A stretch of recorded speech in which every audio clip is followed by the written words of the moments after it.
After a night with his mistress, Korean billionaire CEO found diamond ring and a note saying goodbye. The Seoul skyline glittered like 1,000 cold stars as Jung-hoon Park's Rolls-Royce glided through the empty streets before dawn. His collar was loosened, his Brioni suit wrinkled from a night not spent in board meetings. The scent of Chanel No. 5 clung to him like a sin he couldn't wash away. Not that he wanted to. Not yet. The perfume reminded him of Na-young's skin against his, of whispered promises in luxury hotel sheets, of a woman who made him feel powerful in ways his wife never could. Jung-hoon felt invincible. The kind of invincible that comes with owning half of Gangnam skyline and having just secured a merger that would make Park Industries the largest technology conglomerate in Asia. The kind of invincible that makes a man believe he deserves whatever and whoever he wants.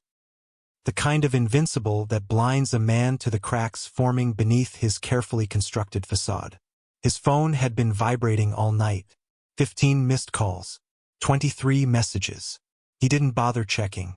It would be Maya again, his pregnant wife of 5 years, probably crying about doctor appointments or nursery colors or some other trivial matter that bored him to his core.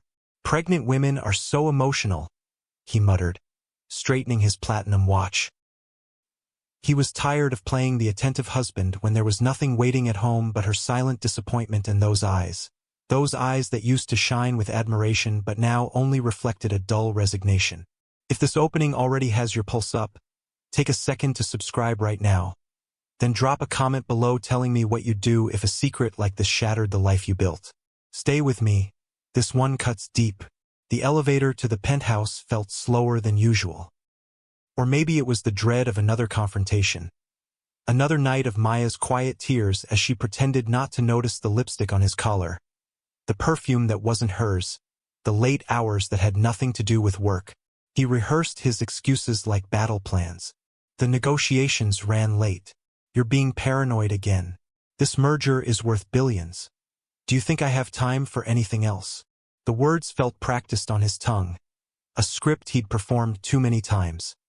But when the elevator doors slid open to his penthouse, Jung-hoon was met with silence.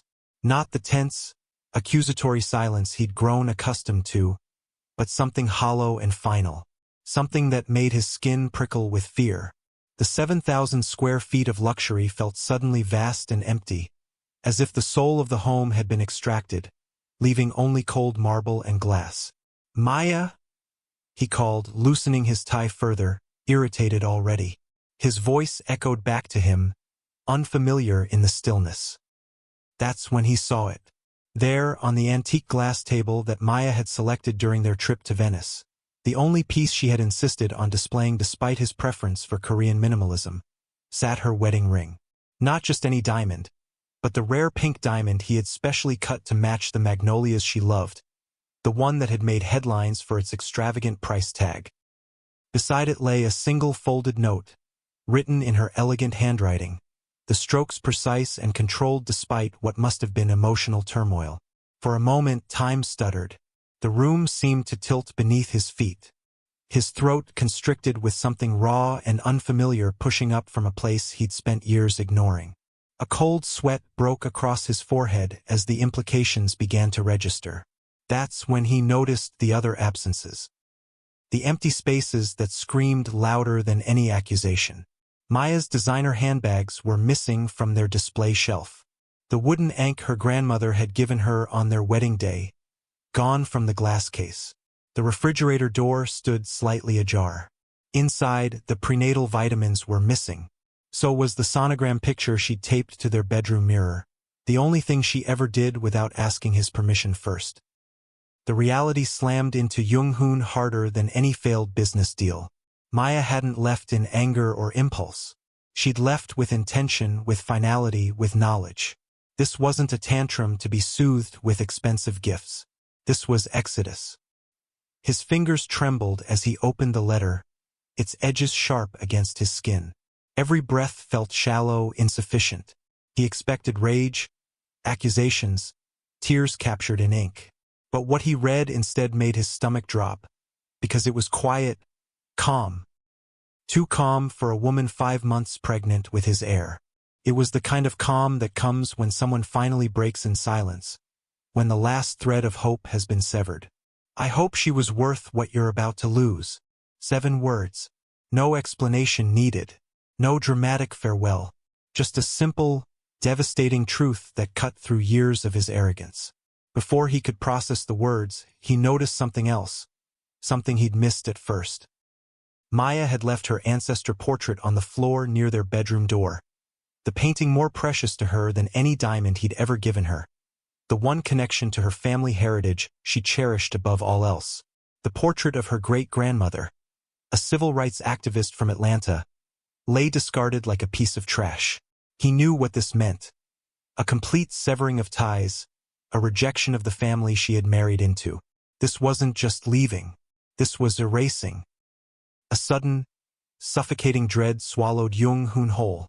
Because if Maya walked away this completely, then she knew everything. And if she knew everything, someone must have told her. Someone who wanted him destroyed. Someone already moving against him.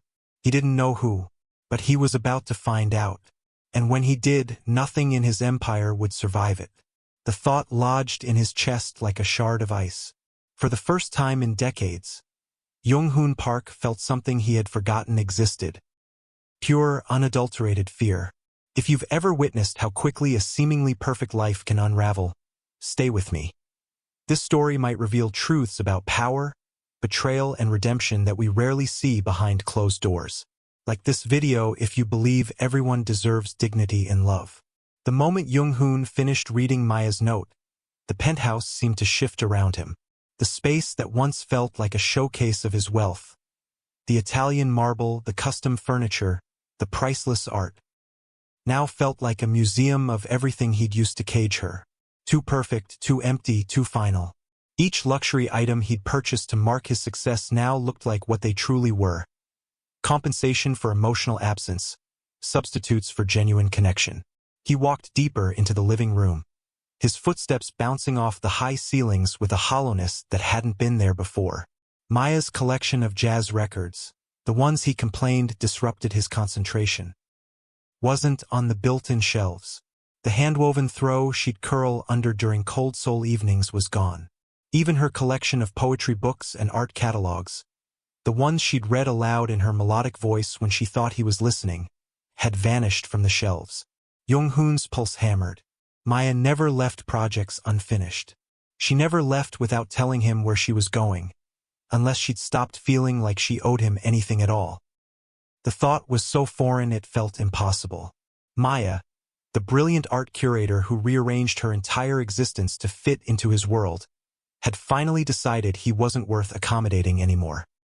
He moved toward the hallway, the heated floor beneath his Italian leather shoes suddenly cold. Their bedroom door was slightly open, as if she hadn't bothered to close it behind her.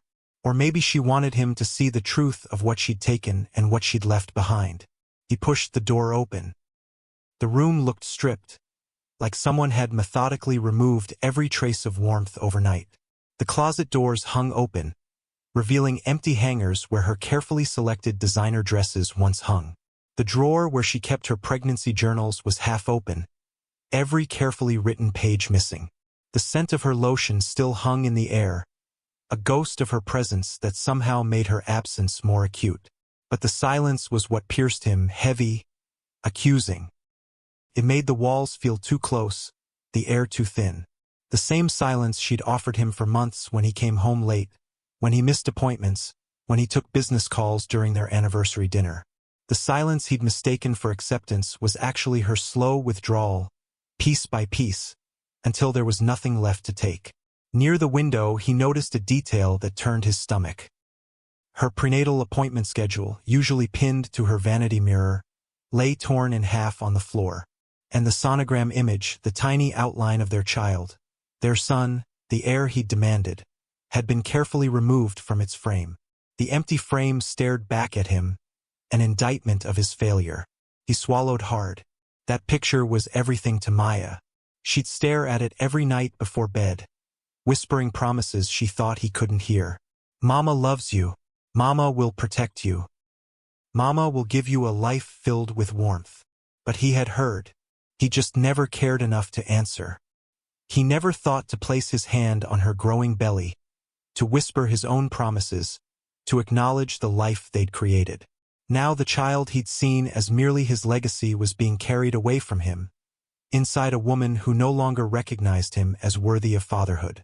He stepped back, suddenly dizzy, gripping the edge of the dresser. Where would she go?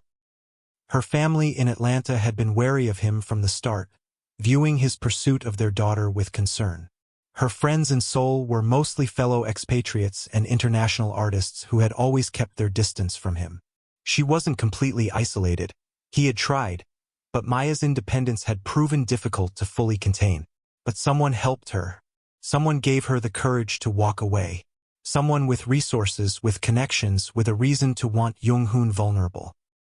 A bitter fear crawled up his spine as he stared at the barren room. For the first time, he felt something he wasn't used to feeling: powerless. The sensation was so foreign he almost didn't recognize it. Jung-hoon Park, who controlled billion-dollar negotiations with a single nod, who could make or break careers with a word, who had politicians and judges in his pocket, couldn't control the one person he'd taken most for granted. And that was when he noticed the final blow. On the nightstand sat the sketchbook he'd given her when they first married, before he'd convinced her that a Park wife didn't need a career as an artist and curator, no matter how renowned she'd been in the international art world. She used that sketchbook for everything: drafting exhibition layouts, sketching art pieces she wanted to acquire, jotting down ideas for the gallery she dreamed of opening before meeting him. The one connection she still had to her identity before she became Mrs. Park. She'd left it behind. A symbol. A message. Maya wasn't coming back. She wasn't just escaping a bad marriage. She was shedding an entire identity he'd forced upon her. And whoever helped her disappear wasn't finished with Jung-hoon Park. This was just the opening move in a game he didn't realize he was playing. A game where, for once, he wasn't the one making the rules. The morning after Maya left, Jung-hoon sat at the edge of their king-sized bed, staring at the hollow imprint her body once made beside him. For years, he'd told himself their marriage was a perfect arrangement. She got wealth and status. He got beauty, cultural prestige, and the proper international image his shareholders expected. He never cared to wonder whether she felt the same. He never stopped to question if the quiet submission he mistook for contentment was actually a woman slowly dying inside. Now, the quietness pressing around him forced memories to surface. Memories he'd buried beneath acquisition reports, board meetings, and the thrill of Na-young's body.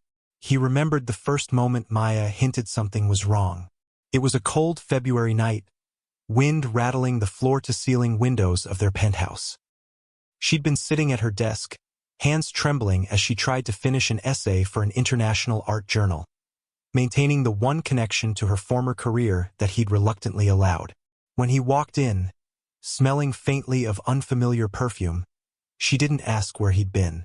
She just looked at him with tired eyes and said, "I can't be your trophy anymore, Jung-hoon."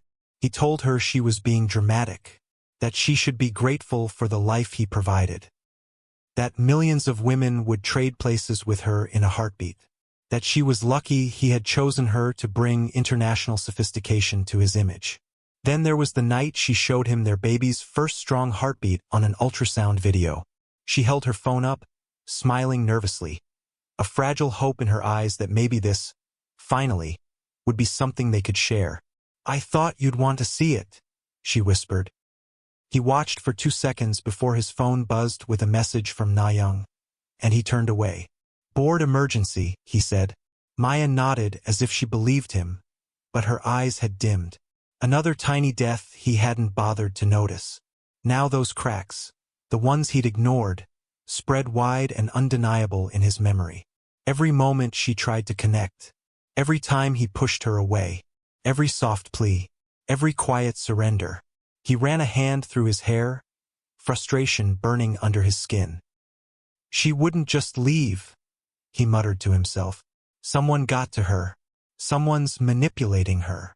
He couldn't accept the truth that he was the reason, that each dismissal, each missed dinner, each lie about late meetings, each suggestion that she dim her brilliance to fit into his world, had been a brick in the wall she finally decided to climb. Acknowledging his role would require a level of self-reflection Jung-hoon had spent a lifetime avoiding. It was easier to blame outside forces, to create enemies rather than look in the mirror. He stood up abruptly, pacing the room. His mind raced through names, board members, competitors, family connections. Who would Maya trust enough to run to? She was private, cautious. She didn't open up easily to the Seoul elite. For the first time, he realized how little he knew about his own wife's inner life, her thoughts, her fears. The woman who had shared his bed for 5 years was, in many ways, a stranger to him. Unless Jung-hoon froze as a name crept into his thoughts. Unwelcome and sharp. Kim Ji-woo. Ji-woo, the brilliant director who'd rejected his advances 6 years ago and became his most formidable business rival. Ji-woo, who once complimented Maya's exhibition curation at an international art fair in a way that made his wife's face light up with genuine pleasure. Ji-woo, who lingered a beat too long when Maya spoke at corporate events, who asked questions about her opinions, her thoughts, treating her like a person rather than an accessory. Ji-woo, who had everything Jung-hoon feared losing: power, respect, and a moral compass people admired. No, Jung-hoon whispered, the possibility too terrible to contemplate. But the doubt dug in deeper. Had Maya reached out to Ji-woo? Had the older woman helped her disappear? The thought of his wife finding refuge with the one woman who had ever rejected him, who had built an empire that rivaled his own, who had publicly questioned his business ethics. It was unbearable. It was an alliance that threatened everything. The possibility gnawed at him, lighting a cold fury in his chest. If Ji-woo had inserted herself into his marriage, into his legacy, it wouldn't just be betrayal. It would be war. And Jung-hoon had spent his career crushing his enemies without mercy. But a new, uncomfortable thought slipped through his defenses.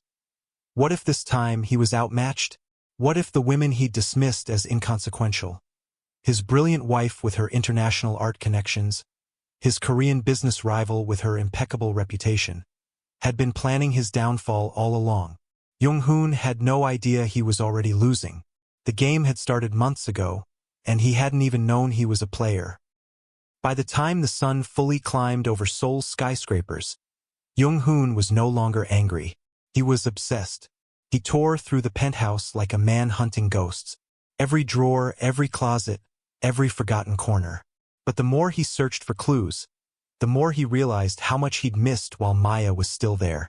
He hadn't expected to find her journal hidden inside a hollow book on art theory, the kind of reading he'd dismissed as useless intellectualism.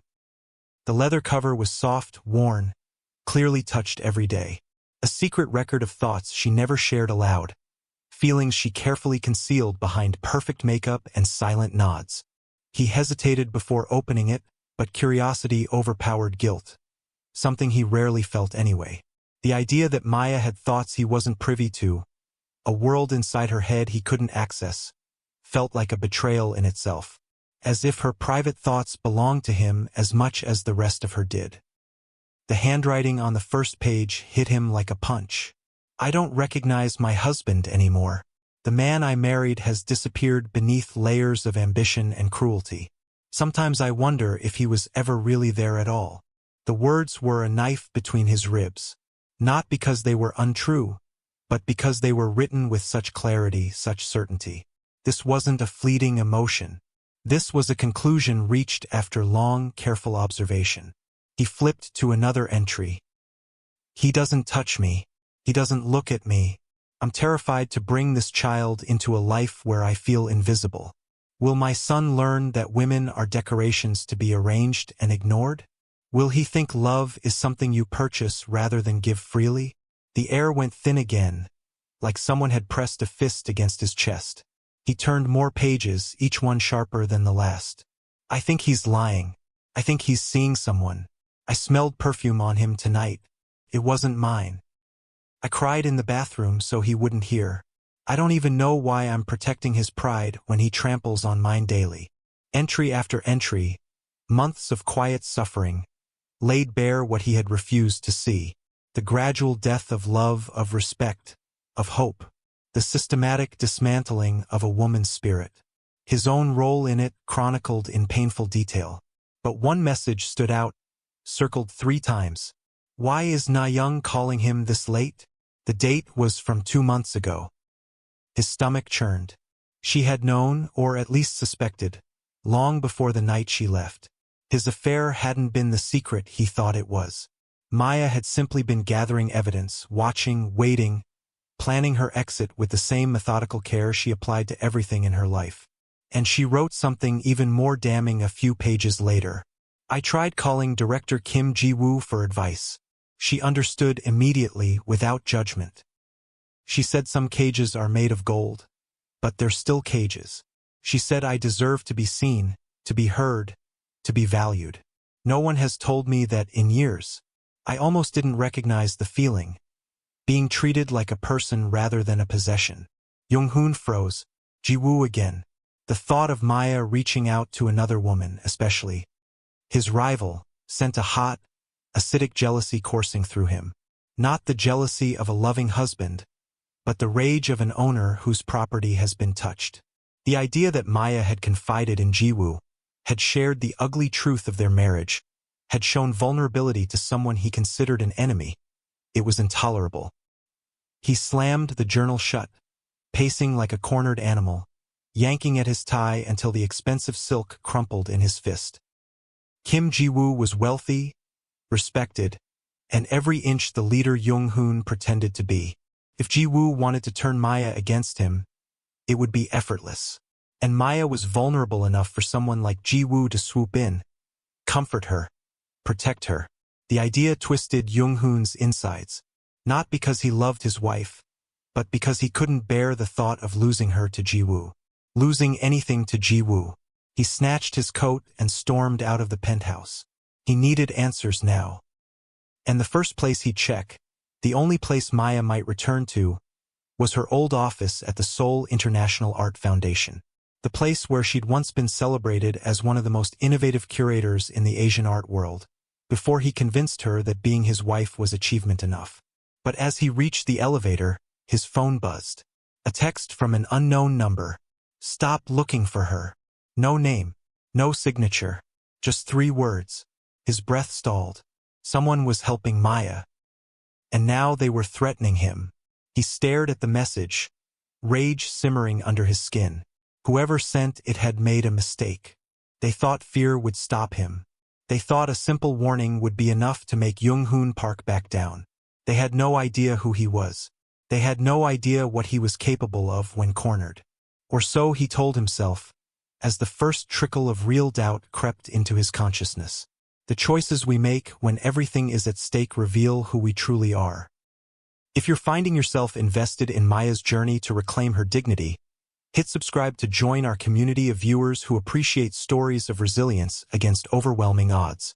Jung-hoon's footsteps echoed through the polished marble floors of the Seoul International Art Foundation. The staff stared as he approached the reception desk, his presence like a storm cloud on an otherwise clear day. He hadn't bothered visiting this place in years, not since Maya had reluctantly stepped down from her position at his insistence.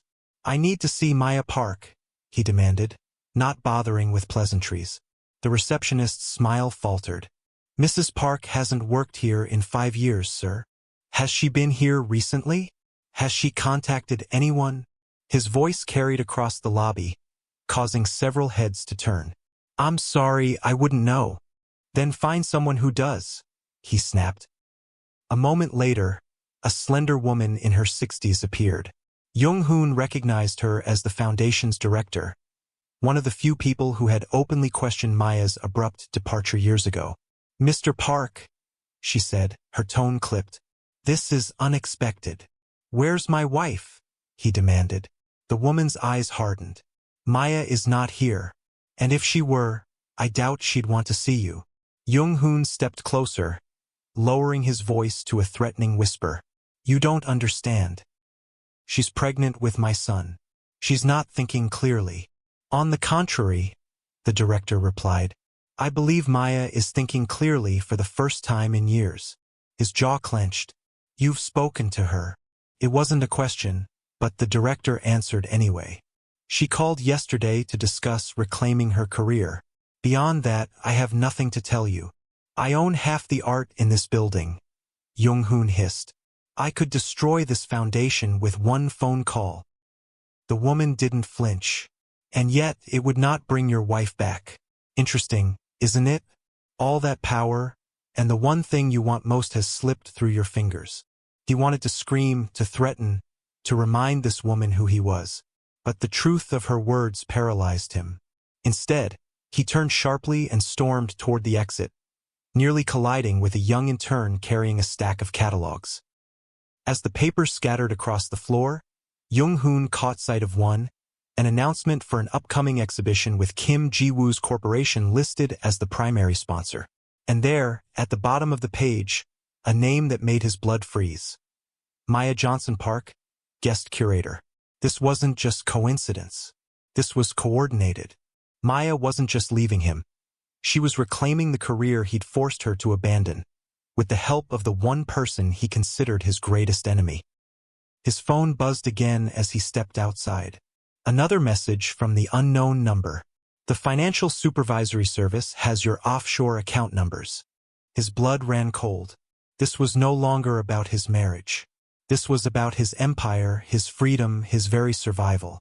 Someone was systematically dismantling everything he had built, piece by calculated piece. And he was starting to realize who that someone might be. Maya sat in the passenger seat of Ji-woo's sleek black Genesis, staring out at the Seoul skyline she'd once found so intimidating. 5 years ago, she'd been an acclaimed young curator, known for her innovative approach to blending Western and Eastern artistic traditions. The art world had been her domain, a place where her voice mattered, where her vision was valued. Then she met Jung-hoon Park, charismatic, powerful, relentless in his pursuit. He'd showered her with attention, with respect, with promises of a life where her art would flourish under his patronage. Their whirlwind romance had captivated Seoul society, the powerful Korean CEO and the brilliant American curator. By the time she realized the truth, that he wanted a trophy, not a partner, the golden cage had already closed around her. You're very quiet, Ji-woo observed, breaking into her thoughts. Maya rested a hand protectively on her swollen belly. Just processing. It doesn't feel real yet. Freedom rarely does at first, Ji-woo replied. Especially when you've spent years convincing yourself you didn't deserve it. Maya turned to look at the older woman. Ji-woo had been a peripheral figure in her life until recently. A powerful CEO whom Jung-hoon frequently complained about. A woman he clearly resented for refusing to bend to his will. It wasn't until the charity gala 3 months ago that they'd truly connected. I still can't believe you're doing this, Maya said softly. Helping me could cost you. Ji-woo's expression remained impassive, but her hands tightened slightly on the steering wheel. Jung-hoon has hurt too many people for too long. Sometimes, Maya, fighting back isn't just an option, it's a responsibility. They arrived at a modern apartment building in a quiet neighborhood far from Gangnam's glitter. The security was discreet but thorough, a keycard, a fingerprint scanner, a concierge who nodded respectfully at Ji-woo without asking questions. This building belongs to my company, Ji-woo explained as they rode the elevator to the 12th floor. The apartment is registered under a subsidiary. Jung-hoon won't find you here. When the door opened, Maya stepped into a space so unlike the cold opulence of Jung-hoon's penthouse that she nearly gasped. Warm colors, comfortable furniture, walls lined with art books. A home designed for living, not displaying. There's a studio in the second bedroom, Ji-woo said, setting down Maya's suitcase. I thought you might want to work. Maya's throat tightened. Jung-hoon had converted her studio into a cigar room 2 years ago, claiming her art supplies made the penthouse look cluttered. She hadn't picked up a brush since. Thank you, she whispered, for everything. Ji-woo hesitated, then spoke with careful precision. There's something else you should know. The foundation isn't the only one looking into Jung-hoon's business practices. Maya frowned. What do you mean? I've been gathering evidence for months. Financial irregularities, tax evasion, bribery. This morning, I sent it to the authorities. Maya sank onto the couch, stunned. You're dismantling his company? Jiwoo's gaze was steady. I'm ensuring he faces consequences, perhaps for the first time in his life. The question is whether you want to be part of it. Part of destroying him? Part of justice, Jiwoo corrected softly. Your testimony could help a lot of people he's hurt, but it's your choice. You can stay completely separate from it all if you prefer. Maya looked down at her hands, at the pale strip of skin where her wedding ring had been. For 5 years, Jung-hoon had slowly erased her career, her confidence, her voice. He'd taken everything, piece by piece, all while convincing her she should be grateful. I need to think, she said finally. Jiwoo nodded. Take all the time you need. But remember, Maya, you're stronger than he ever allowed you to believe. As Jiwoo left, Maya moved to the window, watching Seoul spread out beneath her. Somewhere in that glittering landscape, Jung-hoon was realizing he'd lost control. For the first time in their relationship, she held power he couldn't touch. The thought was terrifying and exhilarating in equal measure. Her phone buzzed with a message from Jiwoo. The exhibition offer is real. They want you back. This isn't charity. It's recognition of your talent. Maya placed a hand over her heart, feeling it beat strong and steady beneath her palm. The woman who had entered Jung-hoon's world 5 years ago might have been too overwhelmed to seize this chance. But the woman standing here now, with her child growing beneath her heart and the weight of Jung-hoon's control finally lifted, wasn't that person anymore. She was someone new, someone reclaiming her voice, one careful step at a time. Jung-hoon stormed into his company headquarters, ignoring the startled glances of his employees. The message about the financial supervisory service had shaken him more than he cared to admit. His offshore accounts were supposed to be untraceable, known only to him and his most trusted financial advisor. Get Kang Sung-min in my office now, he barked at his assistant. 10 minutes later, Kang entered, his usual confidence replaced by a nervous tension. Mr. Park, there's something you should. Who accessed my accounts? Jung-hoon interrupted. Who's been talking to the FSS? Kang swallowed visibly. Sir, they contacted us this morning. They have documentation. Transfers, communications, everything. That's impossible. Those records were encrypted. Someone provided them with access codes, Kang said, his voice dropping to a whisper. And evidence of the shell companies in Singapore. Jung-hoon's mind raced. Only 3 people had those codes. Himself, Kang, and Na-young, who had seen them on his tablet during a careless moment. A cold dread washed over him. Had Na-young betrayed him? Or was it Maya who had somehow found his passwords? Sir, Kang continued, there's more. The board has called an emergency meeting for this afternoon. There. He hesitated. They're what? Jung-hoon snapped. They're questioning your leadership. Chairman Lee received a comprehensive file this morning detailing financial irregularities going back 5 years. The room seemed to tilt. This wasn't just an investigation. This was a coordinated attack on everything he'd built. And it was happening with military precision. Get Na-young on the phone, he ordered. Sir, Ms. Na-young has taken a sudden leave of absence. Her assistant says she's traveling. Of course she was. The pieces were falling into place with horrifying clarity. Na-young's sudden attention 6 months ago, her interest in his business dealings, the nights she'd spent at his penthouse while Maya was visiting her family in America. She hadn't been infatuated with him. She'd been gathering intelligence. But for whom? His phone rang. The caller ID showed Chairman Lee, the one man at Park Industries who could actually force Jung-hoon out. He considered ignoring it, but that would only delay the inevitable. Chairman, he answered, forcing his voice to remain steady. Jung-hoon, my office. Now. The call ended. As Jung-hoon made his way to the chairman's suite, employees averted their eyes. They already knew, he realized. The empire he'd spent a lifetime building was crumbling around him, and the whispers had already begun. Chairman Lee was not alone. Two board members sat with him, their expressions grim. On the table lay a thick folder with the Kim Group logo, Ji-woo's company, embossed on the cover. "Explain this?" Lee demanded, pushing the folder toward him. Jung-hoon's hands were surprisingly steady as he opened it. Inside were detailed records of every questionable financial decision he'd made in the past 5 years, the tax evasion, the bribery, the manipulation of stock prices. Each page was meticulous, annotated, damning. "This is a fabrication," he said automatically. "By whom?" Lee asked. "Your wife, who provided her testimony. Na-young, who confirmed the details. Or Ji-woo, who simply compiled what everyone already knew but were too afraid to say." Jung-hoon's mind raced. Maya had testified against him.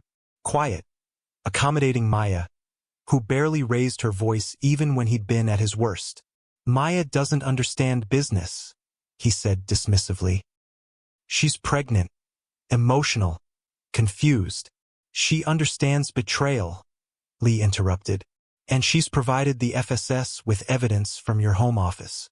It seems you underestimated her intelligence as well as her courage." The realization hit Jung-hoon like a physical blow. The nights Maya had spent alone in the penthouse while he was with Na-young. The times he'd caught her in his office and assumed she was just looking for him. She hadn't been the passive, obedient wife he'd thought. She'd been watching, waiting, collecting evidence of his crimes with the same careful patience she once applied to curating exhibitions. And Ji-woo, his business rival, the woman who'd rejected his advances years ago, had given Maya the platform and protection she needed to bring it all to light. "The board has voted," Lee said, his voice cutting through Jung-hoon's thoughts. "You're suspended, effective immediately. The FSS will be here within the hour. I suggest you call your lawyer."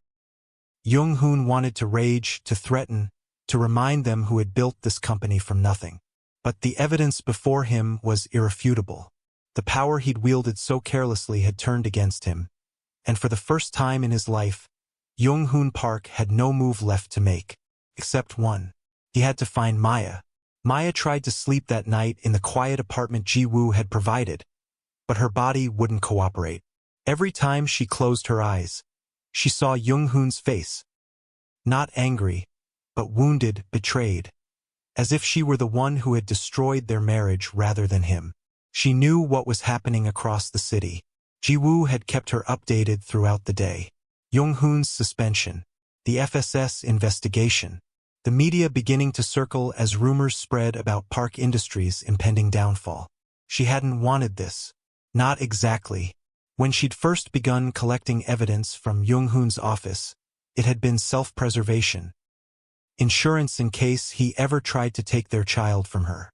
She hadn't intended to bring down his entire empire.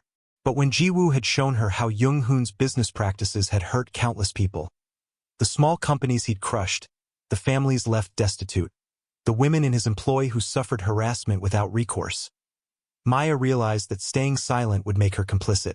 So she'd made her choice. She'd given her testimony. And now, alone in the dark, she faced the weight of that decision. A sharp pain shot through her abdomen, sudden and fierce. She gasped, clutching at her belly. The baby kicked frantically in response, as if sensing her distress. "It's okay," she whispered, rubbing circles on her stomach. "We're okay." But another pain followed, stronger than the first. And another.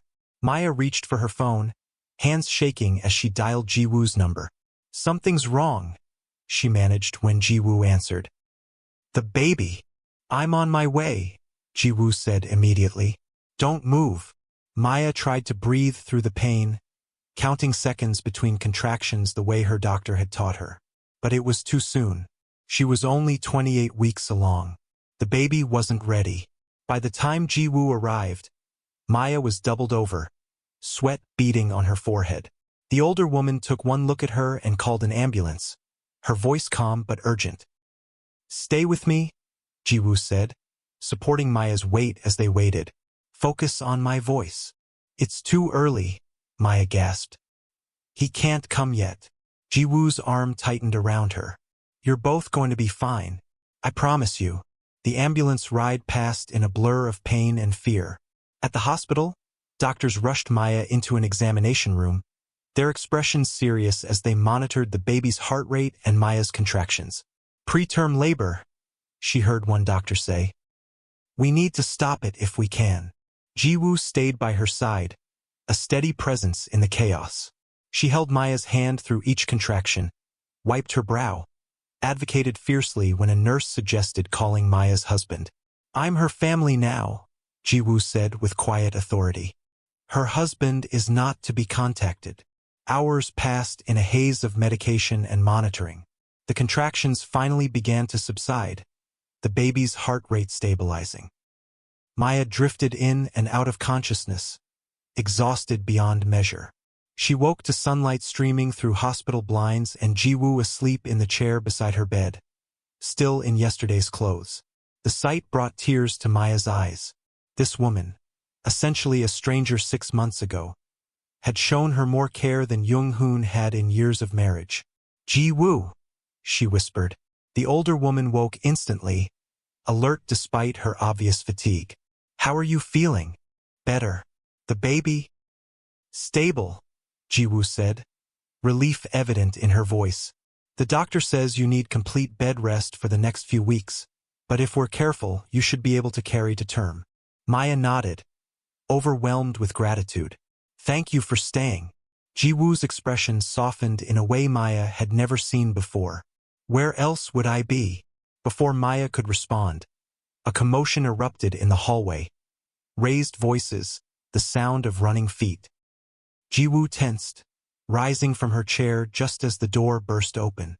Jung-hoon stood there, wild-eyed and disheveled, nothing like the polished CO the world knew. Behind him, hospital security scrambled to intervene. "Maya," he breathed, his gaze fixed on her with an intensity that made her shrink back against the pillows. Ji-woo moved between them, a shield. "You need to leave," she said, her voice low but commanding. "Now." Jung-hoon's eyes darted between them, comprehension dawning. "So it's true," he said softly. "It was you all along. Both of you." "This isn't about us," Ji-woo replied. "This is about what you've done. To Maya, to your company, to everyone who trusted you." Security guards appeared in the doorway, but Jung-hoon didn't seem to notice them. His attention had fixed on Maya's stomach, on the monitors tracking their child's heartbeat. "Is the baby okay?" he asked, and for the first time in months, Maya heard something genuine in his voice. Fear, concern, something almost like love. "No thanks to you," Ji-woo snapped, but Maya raised a hand, silencing her. "The baby's fine," she told Jung-hoon, "but I'm not. I haven't been fine for years." Jung-hoon took a step forward, desperation in every line of his body. "Maya, please, whatever Ji-woo has told you, whatever you think you know." "I know everything," Maya interrupted, strength flowing into her voice. "I know about Na-young. I know about the offshore accounts. I know you never loved me, not really.